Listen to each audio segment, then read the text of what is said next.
ஐந்து கரத்தனை ஆணை முகத்தினை இந்தின் இளம்பிறை போலும் ஏற்றனை நந்தி மகந்தனை ஞான கொழுந்தனை புந்தியில் வைத்தடி போற்றுகின்றேனே. ஹரிநாராயண துரித நிவாரண பரமானந்த சதாசிவசங்கர். யோகிராம் சுரத்குமார் யோகிராம் சுரத்குமார் யோகிராம் சுரத்குமார். ஜெயகுருராயா. உலகெங்கிலும் வாழ்ந்து கொண்டிருக்கும் டிவி நேயர்களுக்கு டாக்டர் சைதை ராஜாவின் அன்பான வணக்கங்கள். நாம் இப்பொழுது இந்த எபிசோடில் ராசி பலன்களை சொல்ல போகிறோம். வாக்கிய பஞ்சாங்க அடிப்படையில் கிரகங்கள் 12 ராசிகளுக்கும் எப்பேற்பட்ட பலனை வழங்கப் போகிறது ஒவ்வொரு ராசியாக என்பதை பார்க்கலாம் வாங்க. மேஷ ராசி காலபுருஷனுக்கு முதல் ராசி அஸ்வினி பரணி கார்த்திகை முதல் பாதம் உள்ளடக்கியது. இந்த மேஷ ராசிக்கு இந்த ஆவணி மாதம், தமிழ் மாதம் ஆவணி மாத கிரகங்கள் எப்பேற்பட்ட பலனை வழங்கப் போகிறது என்பதை பார்க்கலாம் வாங்க. கிரகங்களுடைய நிலை, குரு பகவான் 2ஆம் இடத்தில் இருக்கார். ராசிநாதன் 10 நாள் 2ஆம் இடத்தில் இருக்கார். அப்புறம் 21 நாள் 3ஆம் இடம் மிதுனத்துக்கு சென்று விடுகிறார். குரு பார்வை இருக்கிறது. சனி 11ஆம் இடத்தில், 12ஆம் இடத்தில் ராகு பகவான். இப்படி கிரகங்களுடைய சஞ்சார நிலைகள் மிக சிறப்பாக இருப்பதால் இந்த மாதம், தமிழ் மாதம் கிரகங்கள் நல்ல பலனை தருமா இல்லை சுமாரான பலனை தருமா அப்படின்னு பார்த்தீங்கன்னா, சூப்பரான பலன்களையே வாரி வழங்கப் போகிறது அப்படின்னு சொல்லலாம். நம்ம எதுவாக இருந்தாலும், மைனஸாக இருந்தாலும் கரெக்டாக சொல்லிவிடுவோம், ப்ளஸ்ஸாக இருந்தாலும் சொல்லிவிடுவோம். அதாவது நம்மளை பொறுத்தவரையிலையும் சில பேர் இப்போ பாசிட்டிவாகவே சொல்லுவாங்க, நம்ம நெகட்டிவும் இருக்கிறத எடுத்து சொல்லக்கூடிய ஒரு நிலையில் இருக்கும். உங்களுக்கு பாருங்கள், ராசிநாதன் 2ஆம் இடத்துல 10 நாள் இருக்கார். சூப்பர். இந்த 10 நாள் நல்லா இருக்குமா, அப்புறம் நல்லா இருக்காதா அப்படின்னா அதுக்கப்புறம் 3ஆம் இடம் போயிடுறார் முயற்சி ஸ்தானத்தில். ஸோ ராசிநாதன் பொறுத்தவரையிலையும் நல்ல நிலையில் இருக்கிறதால கௌரவம், புகழ், அந்தஸ்து, செல்வம், செல்வாக்கு, தன்னம்பிக்கை ஏற்படக்கூடிய காலம். அதில் குறிப்பாக பார்த்தீங்கன்னா 2ல் குரு இருக்கிற வரைக்கும் இந்த மேஷ ராசி அன்பர்களுக்கு ஒரு பொற்காலம் அப்படின்னே சொல்லலாம். இந்த ஓராண்டு காலம், அது அடுத்த மே மாதம் வரைக்கும் குரு அங்கே தான் இருப்பார். அது வரைக்கும் பார்த்திங்கன்னா இந்த மேஷ ராசியில் பிறந்த அன்பர்களுக்கு காசு பணம் வரவை பற்றி கவலையே இல்லை. ஏதாவது ஒரு ரூட்டில் ஒரு வாசல் 3 நாள் இன்னொரு வாசல் கடவுள் திறந்து காசு பணம் படி அளப்பார். அப்படி 2ஆம் இடத்துல தனகாரகன் தனஸ்தானத்தில் இருப்பது கொடுத்து வைக்கணும் இல்லைங்களா, ரொம்ப சூப்பர். அது மட்டும் இல்லைங்க, குடும்பஸ்தானத்தில் குரு இருக்கிறதுங்கிறது குடும்பத்தில் ஒரு அமைதி, நிம்மதி, சந்தோஷம், குதூகலம் ஏற்படக்கூடிய காலம்.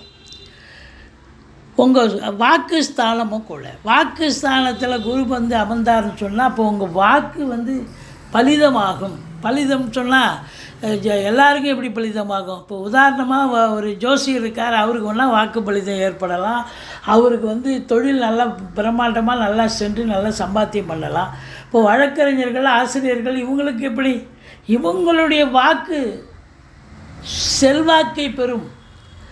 ஆனால் இவ்வளோ நாளா எங்கேப்பா இருந்த உங்கள் திறமையை வச்சுக்கிட்டு அப்படின்னு சொல்கிற அளவுக்கு திறமை வெளிப்பாடாகி உங்களுக்கு நல்ல பெயர், புகழ், அந்தஸ்து கிடைக்கக்கூடிய ஒரு தருணம். மற்றபடி முதல் 10 நாளாக இருந்தாலும் குரு மங்கள யோகம் ஏற்படுகிறது. குரு மங்களம் யோகம் ஏற்படுவதால் குடும்பத்தில் சுப நிகழ்ச்சிகள் நடத்துறது நல்லது. ஒரு வீடு வாங்க, மனை வாங்க, தோட்டம், அதாவது எல்லாமே சுபமாக அமையக்கூடிய ஒரு, அதான் மங்களகாரகன் அப்படின்னு பேரே அவருக்கு இருக்குதுன்னு சொன்னால் அதுவும் குருவோடு சேர்ந்தால் இன்னும் சொல்லவே தேவை. சூப்பர். அடுத்த 21 நாளுக்கு அவர் 3ஆம் இடம் போயிடுறார், முயற்சி ஸ்தானத்தில் போயிடுறார். முயற்சி ஸ்தானத்தில் போய் அவர் 8ஆம் பார்வையாக 10ஆம் வீட்டை பார்க்கிறார். ஒரு ராசிநாதன் 10ஆம் வீட்டை பார்ப்பது என்பது ரொம்ப ரொம்ப சிறப்பு.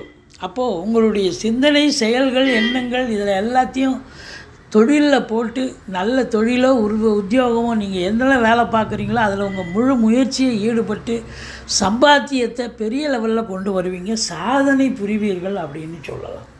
இந்த செவ்வாய் 3ல் இருக்கிறது, எடுக்கின்ற முயற்சி சக்ஸஸ் ஆகும். செவ்வாயினுடைய பார்வை 10ஆம் இடத்தை பார்ப்பதால் தொழில், உத்தியோகம் சிறந்து விளங்கும். அடுத்தது பார்த்தீங்க அப்படின்னு சொன்னால் உங்களுக்கு புத பகவான் 15 நாள் 3க்குடையவன் 4ஆம் இடம் அப்புறம் 5ஆம் இடத்துல இருக்கார். எப்போவுமே எந்த ஒரு கிரகமும் கேந்திர திரிகோணங்களில் இருந்தால் நல்ல பலனையே தரும். அப்போ இளைய சகோதர சகோதரிகளால் நன்மைகள். இந்த பிபிஓ சாஃப்ட்வேர் ஹார்ட்வேர் தபால் தந்தி லாக்கா கொரியர் சர்வீஸ் விளையாட்டு வீரர்கள் வீராங்கனைகள் நடனக் கலைஞர்கள் ஸ்டண்ட்டு கலைஞர்கள் பின்னணி பாடகர்கள் இசை அமைப்பாளர்கள் இசை வல்லுநர்கள் சினிமா மற்றும் தொலைக்காட்சி பிரிவில் பணியாற்றக்கூடிய நடிகர் நடிகைகள் டெக்னீஷியன்கள் எடிட்டர்கள் கேமராமேன்கள் புகைப்பட கலைஞர்கள் அத்துணை பேர்களுக்கும் வாய்ப்புகள் வந்து கதவை தட்டப்போகிறது. உங்களுக்கு பாருங்கள், 5ஆம் இடத்துல சூரியன் ஆட்சி பெறுகிறார். இந்த ஆவணி மாதம் அப்படின்னு சொன்னாலே அற்புதமான மாதம். சூரியன் ஆட்சி பெறுவது மிக மிக சிறப்பு. அவருடைய வீட்டுக்கு அவர் போய் ஆட்சியாக இருக்கிறார். அப்போ சாதிக்கக்கூடிய ஒரு நேரம். அப்போ 5ஆம் இடம் உங்களுக்கு சிறப்பாகிறது. பூர்வ புண்ணியஸ்தானம் மேஷராசிக்கு வலுக்கிறது. குழந்தைகளுடைய வளர்ச்சி, குழந்தைகளால் பெருமை பேறு புகழ் அந்தஸ்து கிடைக்கும். அவங்களுடைய கல்வியும் மேம்பாடடையும். குழந்தை பாக்கியம் இல்லாதவர்களுக்கு குழந்தை பேறு கிடைக்கக்கூடிய காலகட்டம். பூர்வீகத்தில் இதனால் வரைக்கும் இருந்து வந்த பிரச்சனைகள்லாம் அகன்று இப்போ பூர்வீகத்தில் ஒரு சந்தோஷமாக இருக்கக்கூடிய ஒரு நிலை அப்படின்னு சொல்லணும். மற்றபடி உங்களுக்கு இந்த குரு பகவான் 6ஆம் இடத்தை பார்க்கிறார். இந்த 6ஆம் இடத்தை குரு பார்க்கிறார் அப்படின்னும் பொழுது 6ல் சுக்கிரன் இருக்கார். அதிகபட்சமாக 21 நாள் இருக்கார். அப்போ இருந்தாலும் நீச்ச பங்கம் பெறுகிறார் சுக்கிரன். இப்போ பொருளாதார மேன்மை கண்டிப்பாக உண்டு. எதிரிகள் ஓடி ஒளிவார்கள். கடன் சுமை படிப்படியாக குறையும். கோர்ட்டில் கேஸ் எதாக இருந்தால் சாதகமாக தீர்ப்பு வரும். வெளியூர் வெளி மாநிலம் வெளிநாட்டு பயணம் அனுகூலத்தை தரும். அதே நேரத்தில் பார்த்தீங்கன்னு சொன்னால் உங்களுக்கு இந்த கேது வேறு சேர்ந்து இருக்கிறதால, கேதுவும் சுக்கிரனும் சேர்ந்து குரு பார்வையில் இருக்கிறதால ஆன்மீகத்தில் நாட்டம் அதிகரிக்கும். ஆலய வழிபாடுகள் செய்வீர்கள். நன்கொடைகள் வழங்கி மகிழ்வீர்கள். 7ஆம் இடத்து அதிபதி சுக்கிரன் 6க்கு சென்றாலும் குறை ஒன்றும் இல்லை. குரு பார்வையில் இருக்கிறார். நீச்ச பங்கம் பெறுகிறார். சில நேரங்களில் கணவன் மனைவி இடையே கருத்து வேறுபாடு ஏற்படலாம். மற்றபடி குறை ஒன்றும் இல்லை. மறைமூர்த்தி கண்ணா என்று சொல்லலாம். நண்பர்களால் ஆதரவு.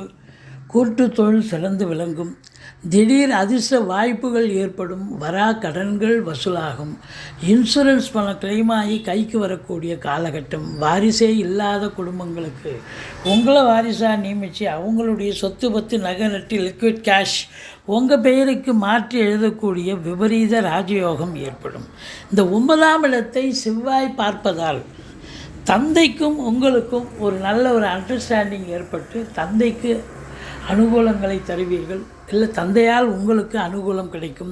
இல்லை ஒரு சிலர் வெளியூர் வெளிநாட்டு பயணம் செல்வதாக இருந்தால் தாராளமாக செல்லலாம். அதனால் அனுகூலத்தை பெறப்போகிறீர்கள்.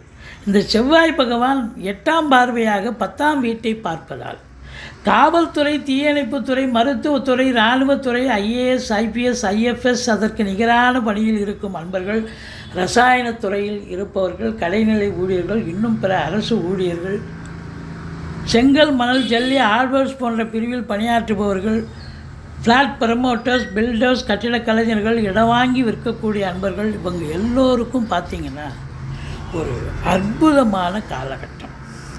இந்த பூமிக்காரகன் இல்லையா, அவர் 10ஆம் இடத்தை பார்க்குறாரு சொன்னால் இப்போ ஃப்ளாட் ப்ரமோட்டர்ஸ், பில்டர்ஸ், கட்டிடக் கலைஞர்கள், புரோக்கரேஜ் பண்ணக்கூடியவர்கள், இந்த செவ்வாயினுடைய ஆதிக்கம் நிறைந்த அன்பர்கள் அத்துணை பேர்களுக்கும் ஒரு பொற்காலம் என்று சொன்னால் மிகையாகாது.